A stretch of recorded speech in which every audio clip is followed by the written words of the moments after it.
So I'm thinking about a few things. I'm thinking about government, and I'm thinking about family, and I'm thinking about children, and I'm thinking about England as well. So I am thinking about a few things, and they're connected in a way. What it is I'm understanding more why people in poor countries tend to have such large families. Because it always used to confuse me in the past why a poor family would want to have lots of children when they couldn't really afford to keep the children properly. But I'm realizing now that in many places around the world, family is the main support structure in life, not the state. There are some places where there are no social services. There's nothing like that. The only support you have in life is the family around you. And that's why in poor nations, there tend to be big families, even though it's really expensive and difficult to manage big families.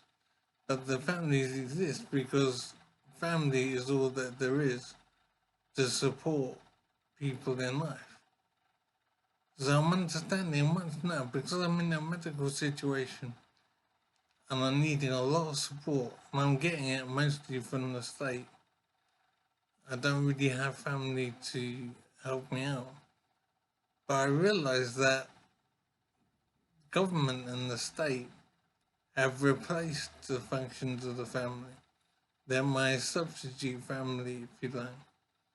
So Britain has gone a different way in how it supports its citizens. In poorer nations, family is all that there is to support people. But in Britain, we have the state to help as well as family. And in some cases, instead of family. So it's never occurred to me before why people in poor nations would tend to have large families. But now it's fairly obvious to me how family is all that there is in many of these places. Because I'm wondering now, in my medical situation, I need so much help from the state, so much support. I don't know how people in poorer countries could handle my situation. And I'm thinking there must be people like me in these places. And what kind of lives must they be leading? I mean, hopefully they can rely on their family, but there wouldn't be any social services to help them out. So they'll be leading incredibly awful lives. And it also helps me to understand more why there's a lot of conflict, war, and strife in many of these places.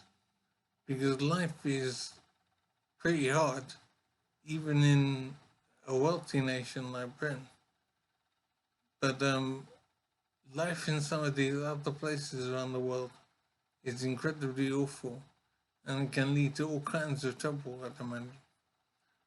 So, as I say, I'm realizing now why poor nations, the family size tend to be larger.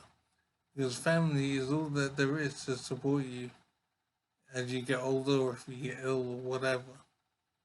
There isn't the state support that there is in Britain. So it's good to take a moment to appreciate what you have living in Britain and how life could be if you're living elsewhere. I mean, if I was living in Algeria or Cambodia, I'm not out to rubbish countries around the world, but I'm just saying that the state support in so many places is very limited, and I'm very glad that I'm living in Britain.